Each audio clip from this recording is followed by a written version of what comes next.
With the number of transactions that are made online and personal information that's out there on the internet, almost everyone is affected by cyber safety. David Gervino of the DuPage County Office of Homeland Security and Emergency Management is here to tell us some tips and some areas of concern when it comes to cyber safety. Thanks for being here. Thanks for having me.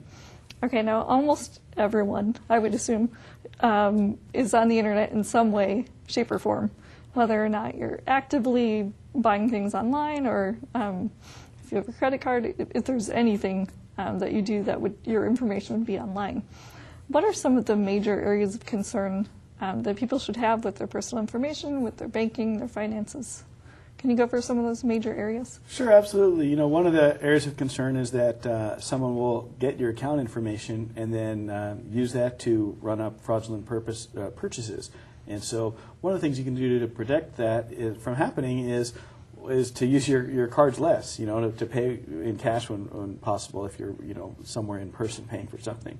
And then also to really try to mitigate or minimize the chance of that happening by, if you're going to pay with a credit card at fuel pumps, for example, chances are the fuel pumps that are likely to be tampered with are further away from where the cashier is. It's where someone could get to and install a little credit card skimmer and that type of thing. So maybe pulling up to one that's a little closer to the cashier.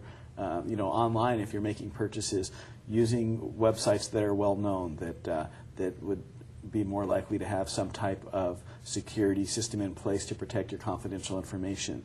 Finding out, depending on your browser, how you can tell if you're purchasing and entering your credit card information in some type of encrypted browsing session. So maybe that's in the address bar where you're typing the website name, you'll see HTTP and then an S, meaning it's secure. Mm-hmm. Or maybe, depending if you're using a different type of browser, you may see an image of a padlock, something that shows that it is somewhat safe. And again, using some type of reputable website that is likely to have those safeguards in place.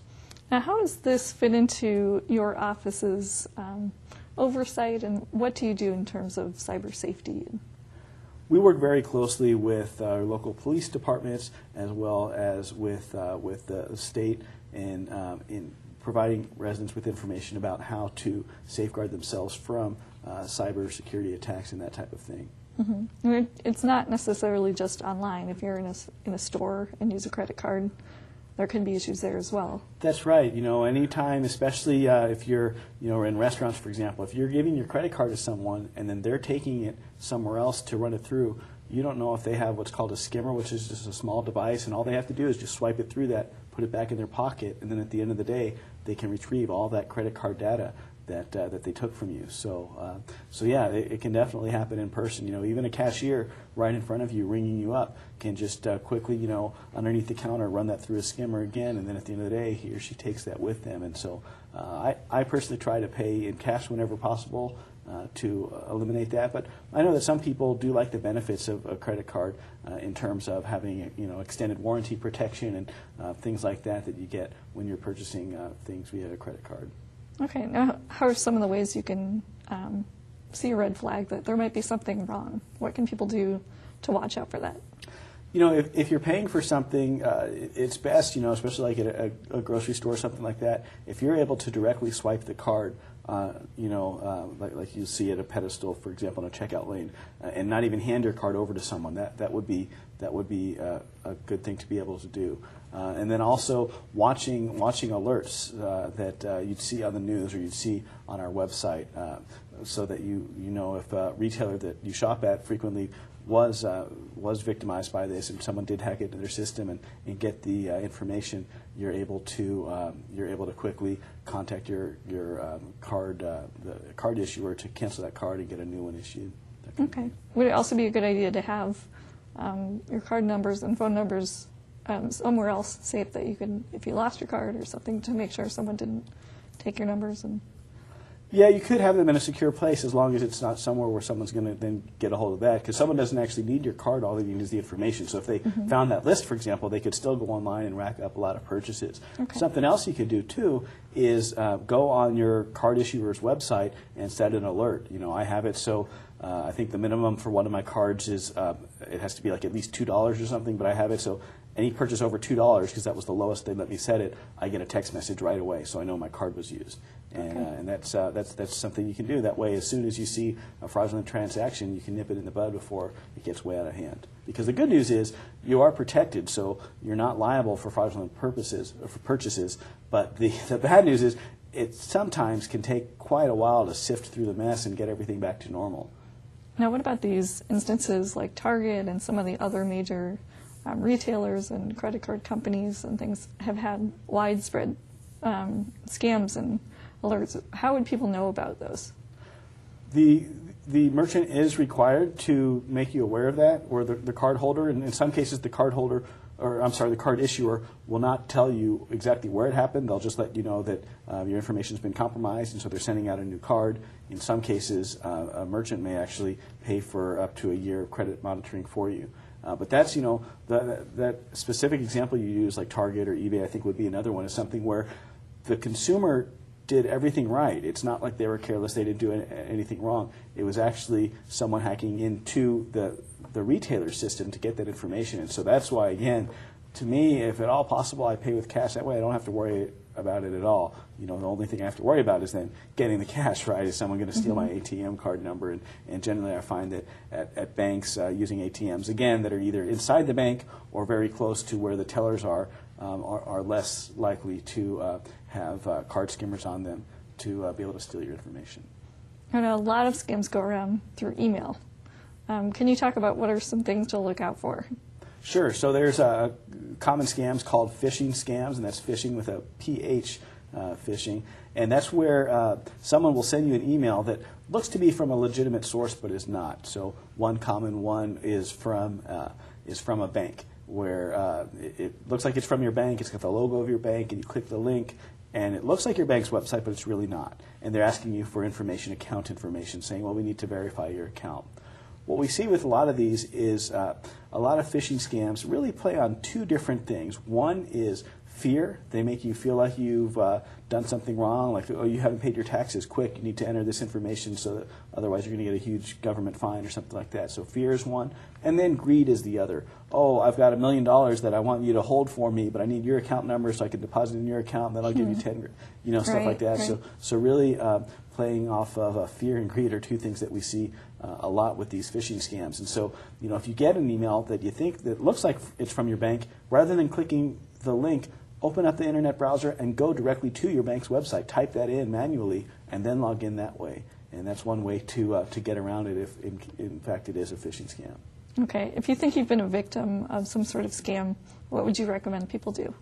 The first thing to do would be to call your card issuer, and so that they can track it and stop other future purchases from being made. And then the next thing to do would be to call the Wheaton Police Department and follow their guidance for what to do. Sometimes it can be a little tricky because in some cases it's difficult, if not impossible, to track down the perpetrators of these scams.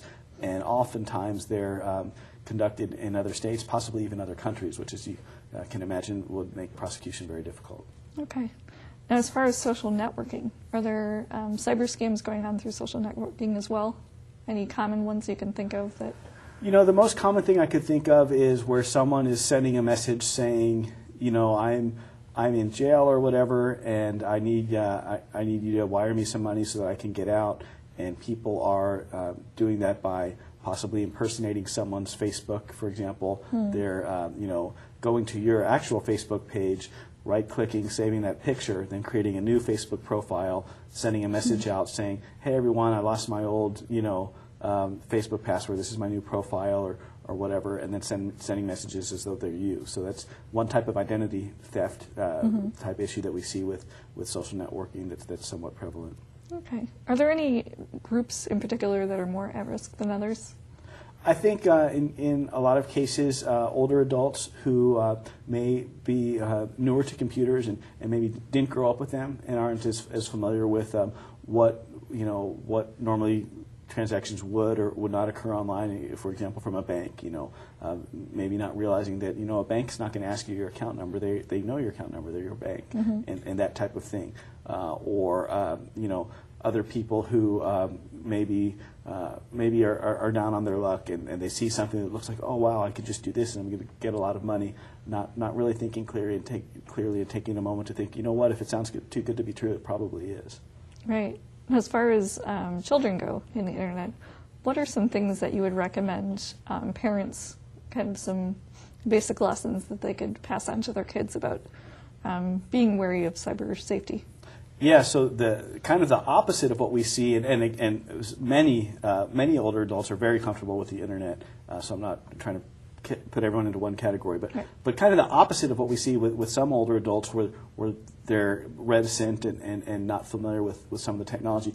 Children are so familiar with it that in fact they might be too familiar and a little too comfortable.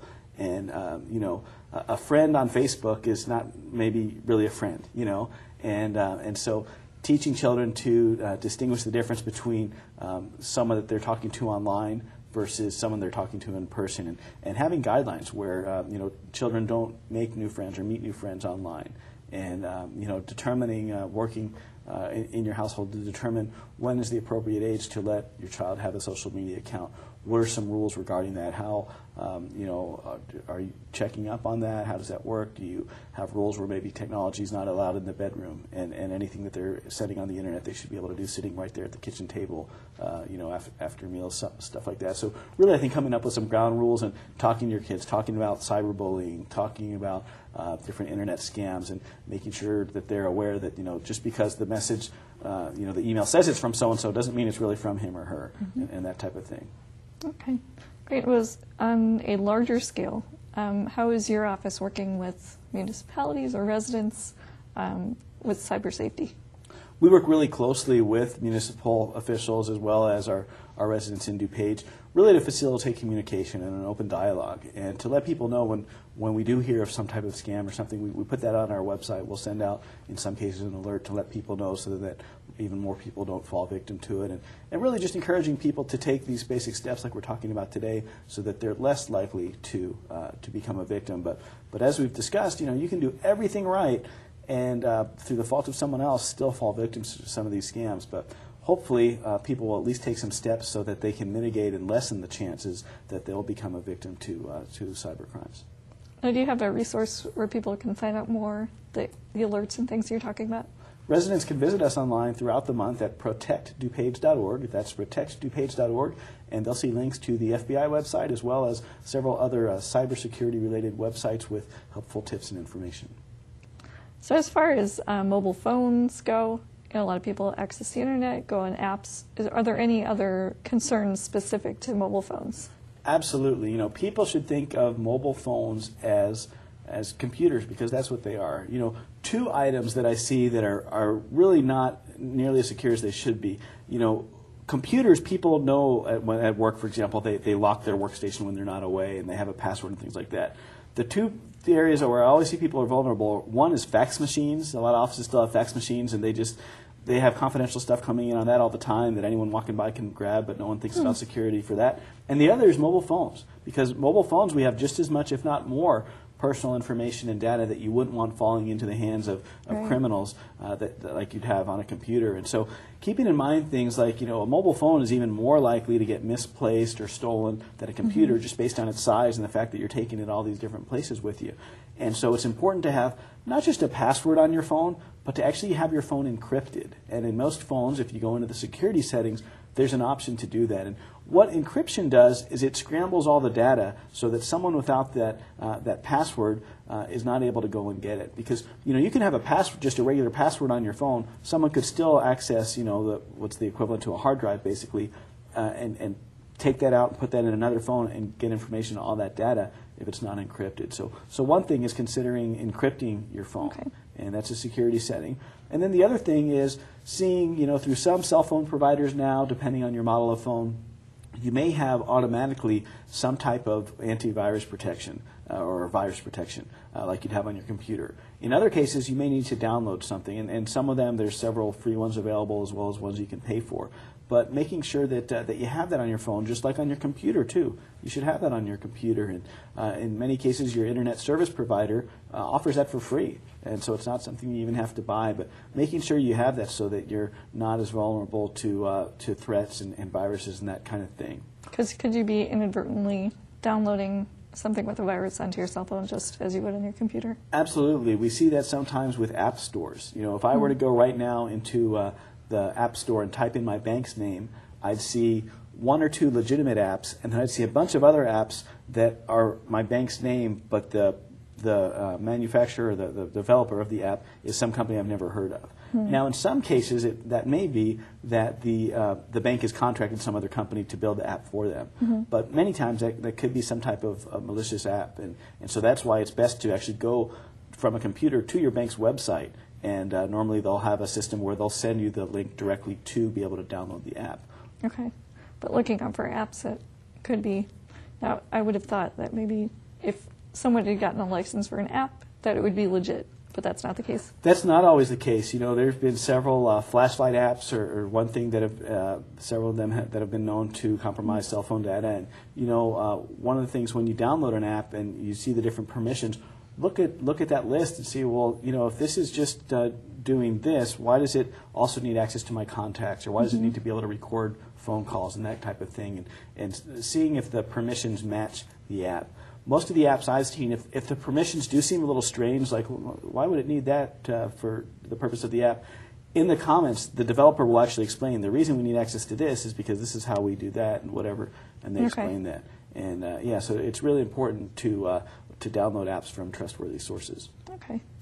Now, as far as viruses on your computer as well, probably more people are a little bit knowledgeable about that, but what are some recommendations for cyber safety on a desktop computer?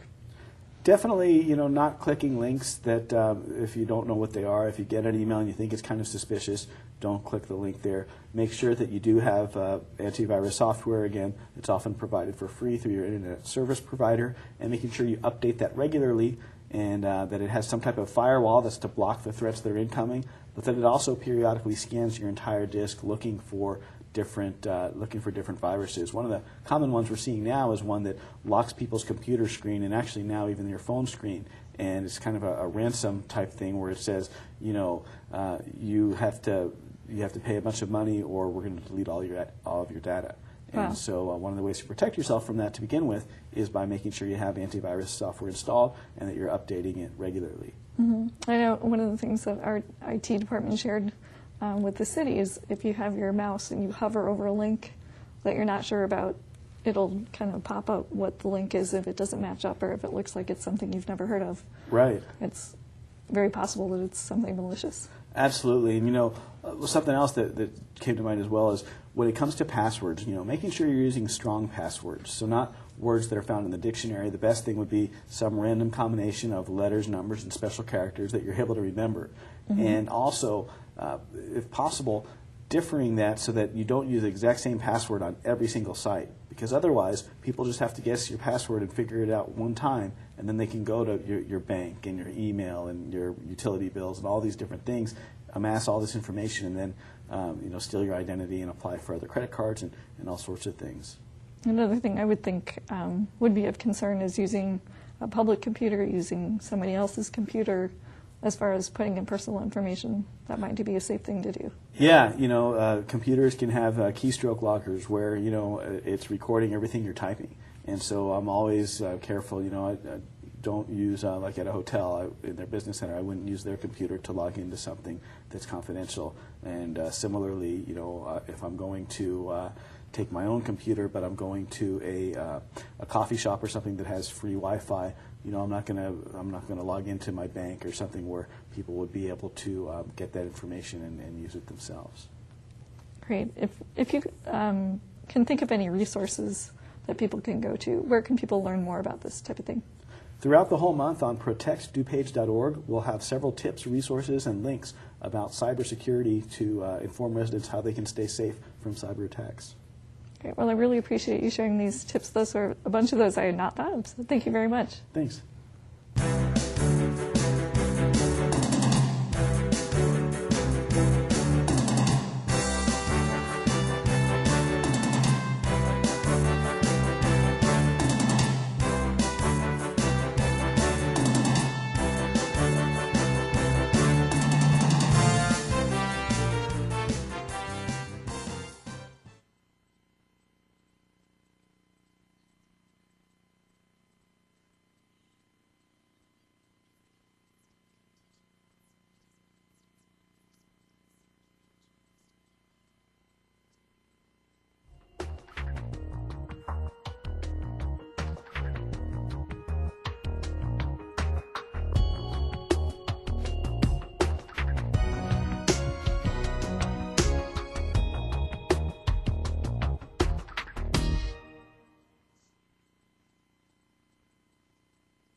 We encourage you to take steps to make your family cyber secure. To find out how to do this, please visit us online at protectdupage.org.